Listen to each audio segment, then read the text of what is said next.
Good morning from Panhandle Outdoors, America's only daily outdoor TV show. Your source for fishing, hunting, and information for folks who enjoy the great outdoors. Now sit back, relax. It's Panhandle Outdoors. Good morning, folks. Welcome to Panhandle Outdoors. I'm Winston Chester. I'm glad you're here this morning. Got a big show lined up, but first, let's take a look at our weather brought to us by Gulf Coast Air Conditioning. Drew Pollard, hard-working crew taking care of our everyday comfort needs. Another beautiful week shaping up. High today actually 78, low 56. Water temperature, the all-important water temperature brought to us by Allco Electric out of Lynn Haven, still at 72. That's perfect for right now. So I know this past weekend some nice fish been caught. We'll get you those pictures soon, but it's been some really nice weather, and the water temperature is seasonal like we like it. Our river reading brought to us by Panama City Coca-Cola, the Apalachicola Bluntstown right around 13, and take a look at the Choctaw Carabel around 8, and give or take a little bit, but we'll be watching them closely as we get ready for the weekend. The tide chart brought to us by Kent Forest Lawn. We're looking at a high tide this morning at 10:56 and low tide at 9:47. Good tides this week, especially this weekend, good strong tides. Now, wind direction will be coming out of the southwest at about 10 to 20. So it's going to be another good windy day.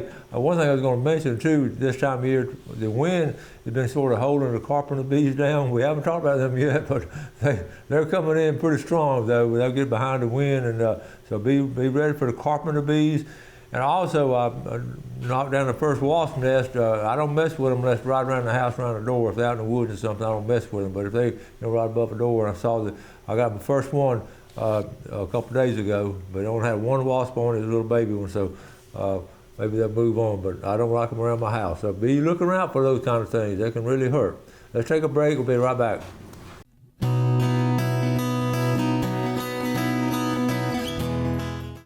Okay, welcome back. Let's take a quick look at some of these pictures. We have a video coming up, but we'll start on a very good one right here. A good buddy, how about Kenny Bostick, right here. Today I finished my Grand Slam taking an Osceola turkey in Alachua County, Florida. Congratulations, Kenny. Proud of you. I know you love the turkey hunt, and you got your Grand Slam. Good job. Best way to teach the kids about taxes is eat 30% of their ice cream. That's funny. Okay, if you're into Ducks Unlimited, they're Bay County Ducks Unlimited, they're having on April 25th. It's going to be at Bay Point, and just go online and check them out. I just wanted to announce it, and all kind of stuff they do there. Bay County Ducks Unlimited. I thought this funny. The city of Oviedo, it's alligator mating season, so the city put out. I won't read all of them. To reduce your risk, basically common sense kind of stuff. But be careful. Don't swim around them. Don't have your pets around them, and supervise the kids and all. So anyway, it's alligator mating season down in Oviedo. My uncle called it Oviedo. Real quick, first gag off the rocks, Brantley Jones on Panama City Fishing page. Nice one.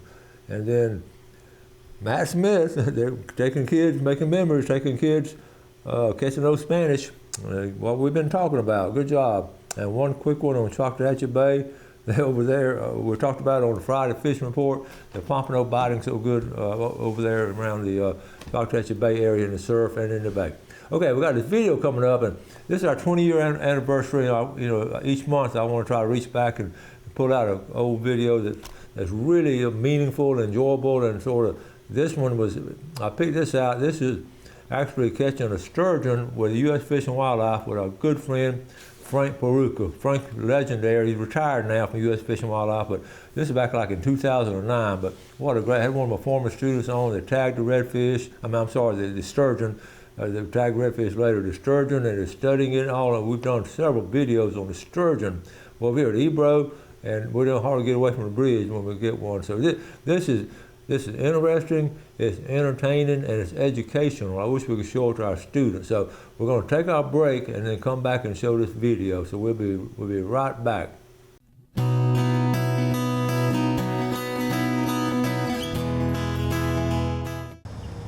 All right, folks, we're at the Panama City Field Office of the U.S. Fish and Wildlife Service. It's located right here off Balboa.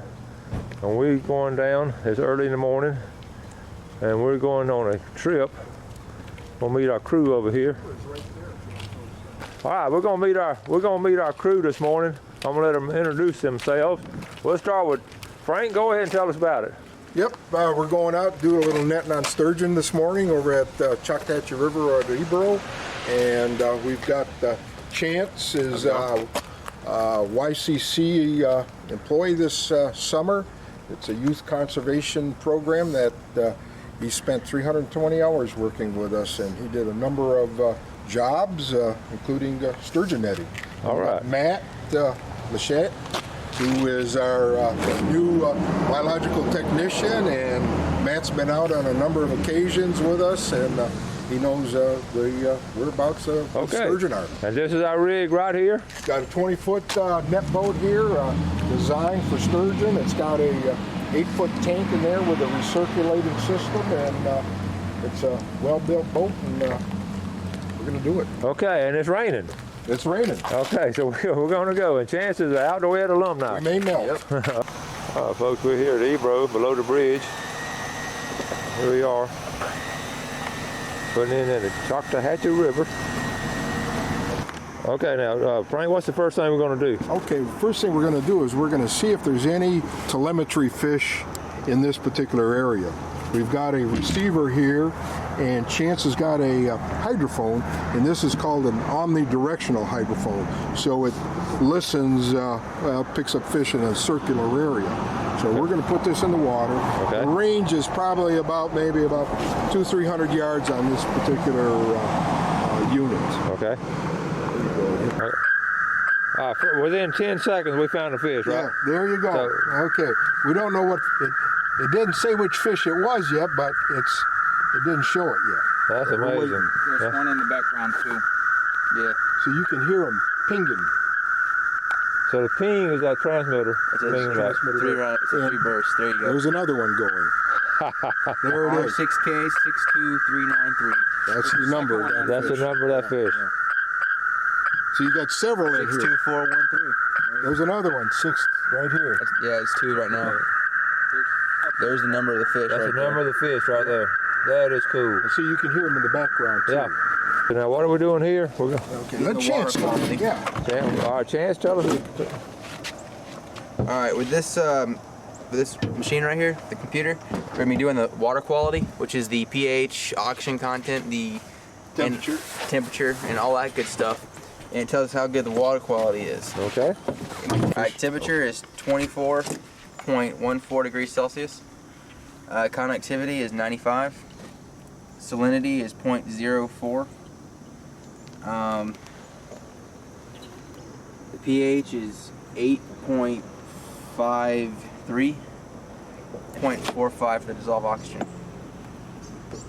All right, so in layman's term, what is that telling us basically? That tells us pretty good stuff. You know, temperature is in the mid-70s right now. Okay. Usually when that temperature gets down in the, say, mid-60s, fish start moving on out. Okay. So we're looking good. Oxygen is real good. There is something over there. You know, pretty good stuff. All right, we're getting ready. There you go. Throws it out here. Some of you gill netters can remember 9-inch this. stretch net, nylon. What kind is it? Nylon net, 9-inch stretch mesh, 10 foot deep, 100 foot long. Drift net. This is a drift net. Line on the bottom here.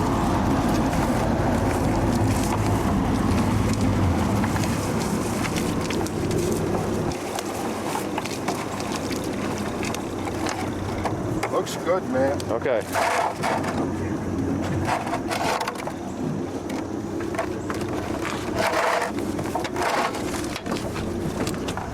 So we're just going to drift down the straight, right down the strip. Watching the floats for any activity.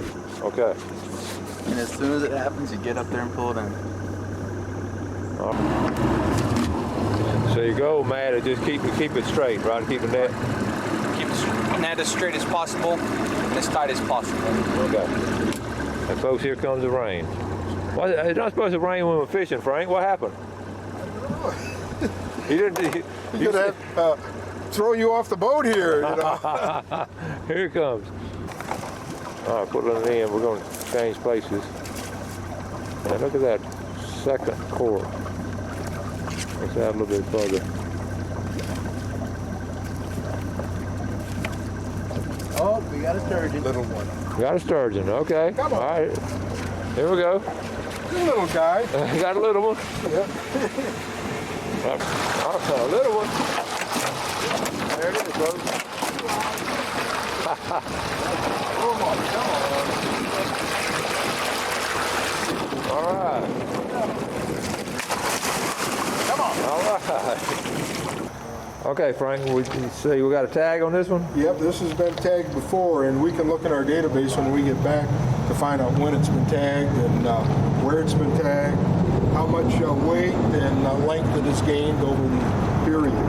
Okay. This is normal. These fish lay upside down a lot like this when we have them. That's normal then to be upside down, okay? But take a look at this snout. Okay. Look at, it has sensory organs just like a channel catfish. Yeah. And these are certainly when it goes along the bottom, feeling for any organisms, it's a bottom feeder. But look at all the electronics in this snout. I mean, it's like a computer. Yeah. He has got a real sensitive snout, and so he's picking up everything. And it's a bottom feeder, so it's How about got that mouth where it's sucking along the bottom. And it'll pull organisms out from several inches into the substrate. And he will be feeding on things in the marine waters like little ghost shrimp, sand fleas, marine worms, anything that he can find on the bottom. But do they feed at a particular time? they feed during the winter. They don't feed in fresh water, and they will feed this time of year. They're migrating to the Gulf, into the bay, where they will overwinter, and that's where they do their feeding. Okay, so they don't eat much in fresh water, huh? No, the young ones do, because they spend a year or so in the river, so they are feeding. But these fish here, at this size, they're not eating in the river. We'll catch them occasionally, the same fish over a period of time during the, look at that, on the wall, right there. Spider there. Yeah. Pretty good sized one. Look at that. But we'll catch them during the summer a couple of 3 times maybe, and you could see the weight decreasing in them each time you catch them. All right. Now, Chance is going to put this. These tags here have a number on them. Well, they have our telephone number, and it has a code number on there that we go ahead and we'll go ahead and put a tag in each of the fins. Okay. Okay, go ahead and put it in there.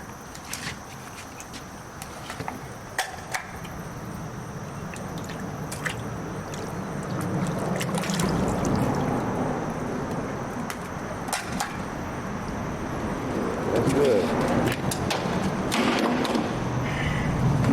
All right.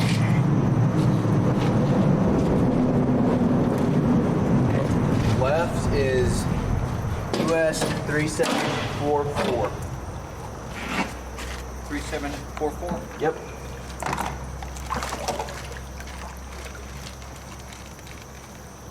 Right is US 3745. You already had a. Oh, you can do it. I'm going to take a piece of tissue from this fish too. Okay.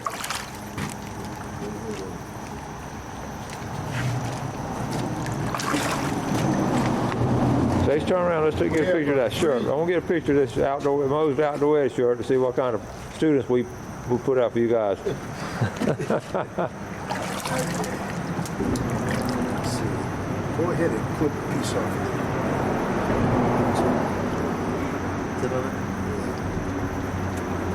All right, I got a little. We send this tissue to 3 geneticists. Okay. One in Georgia, one at Southern Mississippi, and one at the University of Florida. Now, what will they do with it? Well, they keep it in the database, and they will go ahead and they're trying to determine just populations just with genetics. Yeah. Okay. Look at the armor on this. It almost looks prehistoric, right? They're 200 million years old, and they haven't changed much over the past. But look at take a look, feel that once. Wow. These are the scutes. You know, it has no bones. Yeah. Skeleton is on the outside, and it's all cartilage. But I mean, these are extremely sharp, especially on the younger fish. Uh-huh. And you can get cut up pretty bad on them. As they get older, everything starts dulling up somewhat. Huh. I'll go ahead and hold it. Okay. Measure the fork right here. That's the most accurate measurements.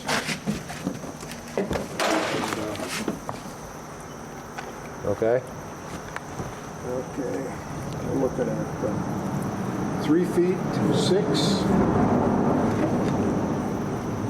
And then we take a measurement straight up and down. This is an eyeball measurement, 4 feet even. Okay, and go ahead and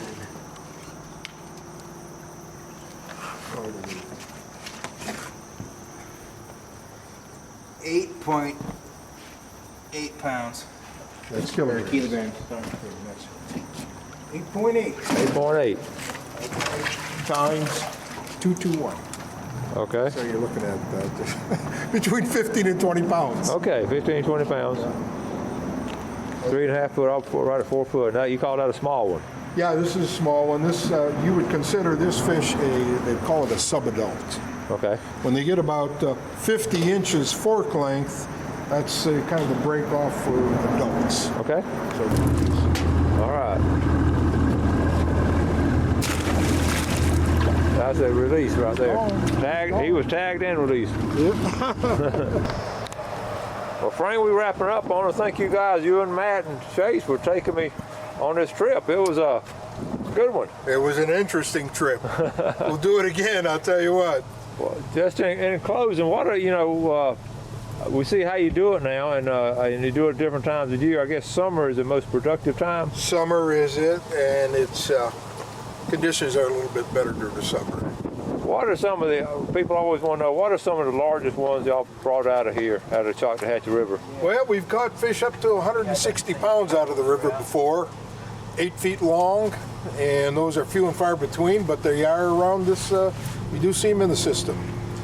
Generally, average fish in this area is around 50 pounds. Okay. That's a good sized fish.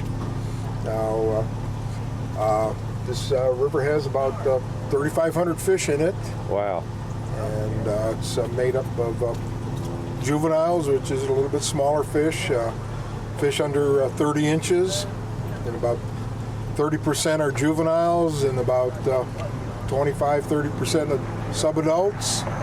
Then you got the rest are adults. All right. It's a nice cross section.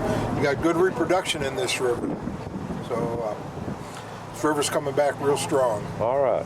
Well, that's good to hear, Frank. Again, thanks, and I've really enjoyed this trip. Well, I appreciate it. It was fun having you along. Okay. We'll do it again. All right, buddy. Thank you now.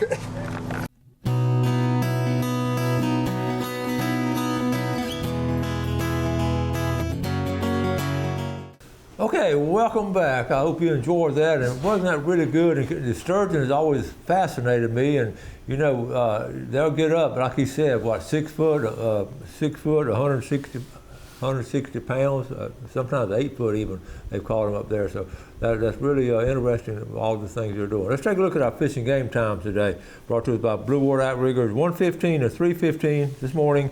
This afternoon, 1:39 to 3:39. It was just interesting, and like I say, each month I'm gonna try to pull out something that I've enjoyed over the years, and all. Like I said, that was back in 2009, and Frank is retired now. Ran into him not too long ago. Invited him to come on the show. You're watching the show a lot, so Frank, if you're watching this morning, we'd love to have you come back on. Just a knowledgeable and just a great guy. And anyway, talking about research, I've always felt very strong about research and all kinds of different things. I just always enjoyed reading research. And have a lot of it now, but especially now since I'm doing an outdoor show. But even growing up, I researched any kind of stuff, and this sort of got me interested in looking up the redfish and what they're doing in Florida. So I found this right here. This is interesting. This is down in South Florida. Apollo Beach Hatchery could release up to 1 million fish per year. I'm not going to read all of it. Basically, this is a highly scientific. This is FWC working on this, and they're doing the biggest thing. Here's what they're doing. If they release a little one, about 1 or 2 inches, their survival rate is not that good. Okay, you've seen us release them up here in Apalachicola Bay, a bunch of little ones. But if they can grow to about 5 or 6 inches and then release a redfish, they have a lot stronger chance of survival. And that's what they're doing here. They're keeping them in. They're keeping them in the pen and raising them a little bit longer. But to do that, you've got to be able to clean the bottom, the sediment, and all that. So we've got an automatic rake across the bottom to clean the sediment and to keep the water flowing. It's really interesting. I read the whole thing here. A couple other things. Here's the setup here. You see all the pipes and all moving fresh water or salt water, moving it, flowing. And this is a huge operation. And so 30 days, usually 30 days is what they usually raise them, but they're going to sort of raise them a lot longer now. It's trial and error. It's just really good scientific stuff. So anyway, we'll follow up on that. These hatcheries across the state are in really good shape. You know, we have one down south of us around Crystal River, and then one up in northwest Florida. But they've got them all over, and it's really important that they can raise those hatchlings and all. I got a kick out of that. They're doing that. It ties in with the Sturgeon research. It's all a lot of scientific data going in there. So hope you can follow some of that. And same thing with all different animals. But anyway, I got a couple more pictures. Remember last week we were talking about we had Chris Bowley on talking about traffic boating accidents and all. Here's right after he left. Here's one right here. Okay, this boat caught on fire. And remember, I was also talking to Daniel Cole, talking about how they caught on fire, and this boat sank. It was 45 foot. It sank. Just soon, the thing about it, when they catch on fire, they'll sink really fast. And once they sink, it's a big problem as far as part of them up and all that. So it became a hazard. But remember, Daniel was talking about all the electrical connections and all. So here we are out here in a 45-foot boat. The thing catches on fire. I don't know if they grabbed a fire extinguisher or what. So constantly things are going on in nature. I talked about a tree falling last week, and here it is. All this stuff is real and really happening. Just always be aware and be prepared. The best thing we can do is outdoors and be prepared. Okay, I'll wrap it up for today. Hope you enjoyed it. We really enjoyed bringing that flashback to you. It's really good to see Frank LaRucca again. Y'all do something good for someone else today. Enjoy our great outdoors, and God bless. Thanks for watching America's only daily outdoor TV show, Panhandle Outdoors with Winston Chester, featuring hunting, fishing, and other activities and information to help you enjoy the great outdoors. Join us next time for Panhandle Outdoors.